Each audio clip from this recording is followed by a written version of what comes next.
তো গাইস না মানে আমি কি বলবো ভাই, সৌমির ফ্যানেরা অন্য লেভেলের।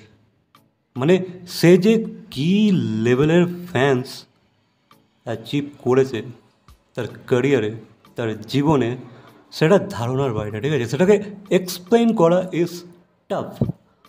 তো গাইস, এই যে কিছুদিন আগে আনন্দলোকের তরফ থেকে একটা ভোটিং চালানো হয়েছিল যে সেরা পরিচালক, সেরা সিরিজ, সেরা অ্যাক্ট্রেস, জানো তো, যেটা হইচইয়ের যে কটা সিরিজ ছিল বা সিনেমা হোয়াট এভার, সেগুলোর উপরে একটা ভোটিং চালানো হয়েছিল। আর আমি তোমাদেরকে ইনফর্ম করে দিয়েছিলাম যে ভাই যাও গিয়ে সৌমি তৃষাকে ভোট করো, যেহেতু সৌমির কাল রাত্রি অ্যানুয়াল সেখানে ছিল। তো সেখানে সৌমি নমিনেট হয়েছিল, সৌমির সিরিজটা নমিনেট হয়েছিল, সৌমির পরিচালক নমিনেট হয়েছিল, মানে আয়ান চক্রবর্তী কাল রাত্রির ডিরেক্টর। তো ভাই তোমরা ক্রেজি, মানে সৌমির ফ্যান্সরা ক্রেজি ফ্যান্স। কাল রাত্রিকে 3টে ক্যাটাগরিতেই জিতিয়ে দিয়েছে। হ্যাঁ ভাই, তোমরা জিতিয়ে দিয়েছো। সৌমি সেরা অভিনেত্রী হয়েছে, আয়ান চক্রবর্তী সেরা পরিচালক হয়েছে, আর কাল রাত্রি সিরিজটা সেরা ওটিটি সিরিজ হয়েছে হইচইয়ের। তো তোমরা জিতিয়ে দিয়েছো ভাই, তোমাদের পাওয়ার অন্য লেভেলের।